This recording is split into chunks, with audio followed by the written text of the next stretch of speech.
2 సార్లు post office దగ్గరికి మనం అందరం కూడా బాధితులు అందరం కలిసి అక్కడికి వెళ్ళాము. పోలీసు వారు కూడా సహకరించారు. వారి సహకారంతో వాళ్ళు కూడా మనతో సంప్రదింపులు చేశారు.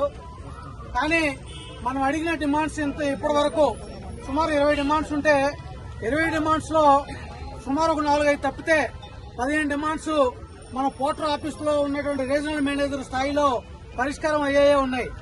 అయినా గానీ వాళ్ళు పరిష్కారం చేస్తా ఉంటున్నారు. కానీ ఇప్పటిదాకా మన సమస్యల మీద ముందుకొచ్చి ఇదిగో మీరు అడిగిన వాటిలో ఈ సమస్యను మేము పరిష్కరించామని చెప్పేది ఒకటి కూడా వాళ్ళు చేసిన పరిస్థితి లేదు. అందుకని అనివార్యంగా మళ్లీ మనం ఈ రోజున మన పోస్ట్ ఆఫీస్ దగ్గరికి వెళ్తూ ఉన్నాం. ఇప్పుడు కూడా పోస్ట్ ఆఫీస్ వాళ్ళకి చెప్తా ఉన్నాం, మన ఆందోళన ప్రశాంతంగానే ఉంటది. మనం ప్రశాంతంగానే ఉన్నా మనం పోరాటం మాత్రం వైలెంట్ గా మారకుండా చూసుకోవాల్సిన బాధ్యత పోస్ట్ ఆఫీస్ వాళ్ళది. ఇప్పటికే పోలీసు వాళ్ళకి తెలియజేశాం. వాళ్ళ మేనేజ్మెంట్ కూడా మాకు సహకరించేటట్టు చేయండి అనేది వాళ్ళు కూడా వాళ్ళ ప్రయత్నం వాళ్ళు చేస్తా ఉన్నారు. మనందరూ కూడా గమనించాల్సింది ఏంటంటే ఒక్క పోర్టరే కాదు, అనేక రకాల ఆన్లైన్ కంపెనీలు ఈ గూడ్స్ ట్రాన్స్పోర్ట్ రంగంలో ఎంటర్ అయి పనిచేస్తూ ఉన్నాయి. వీటిల్లో కమిషన్ తీసుకునే ఉన్నాయి, కమిషన్ తీసుకునే ఉన్నాయి. కానీ వీటన్నిటికీ ఆద్యమైనటువంటి ఫస్ట్ మన పోర్టరే మన ప్రారంభ యాప్ గా ఉంది. దీంట్లో మనకి న్యాయం జరిగేటట్టు చేయడం ద్వారా మిగిలిన యాప్లన్నీ కూడా మనకి న్యాయం చేసేటట్టుగా ప్రయత్నం చేసుకోవాల్సిన అవసరం ఉంది.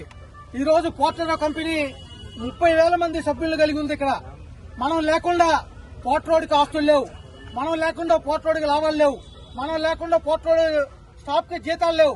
అంటే మనమే పోషిస్తున్నాం పోర్ట్ వాళ్ళని.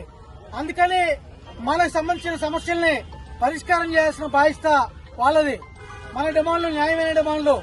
ఒకటి, మన కమిషన్ కేరళ గవర్నమెంట్ 8% మన కమిషన్ తీసుకొని మొత్తం యాప్ నిర్వహిస్తూ ఉంది. ఇట్లా ఒక గవర్నమెంట్ 8% తో ఒక యాప్ నిర్వహిస్తూ సర్వీస్ అందిస్తున్నప్పుడు ఒక ప్రైవేట్ యాప్ 8% కి ఎందుకు ఇవ్వదు?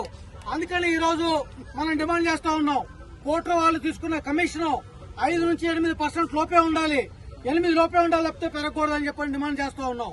అట్లాగే మన రేట్లకు సంబంధించిన రేట్లు పెరుగుతూ ఉన్నాయి. డీజిల్ రేట్లు పెరుగుతూ ఉన్నాయి, పెట్రోల్ రేట్లు పెరుగుతూ ఉన్నాయి, నిత్యావసర వస్తువుల రేట్లు పెరుగుతూ ఉన్నాయి. కానీ మనకి ఇచ్చేటువంటి కిరాయిలు మాత్రం పెరగట్లేదు. అందుకని మన కిరాయి రేట్లు కూడా పెంచాలి. పర్ కిలోమీటర్ రేటు నిర్ణయించడం వాళ్ళు ఇష్టం వచ్చేట్టుగా వాళ్ళు నిర్ణయించడం కాదు. ఖచ్చితంగా మీరు ఏదైతే సర్వీస్ పార్ట్నర్ అని చెప్పని డ్రైవర్ ని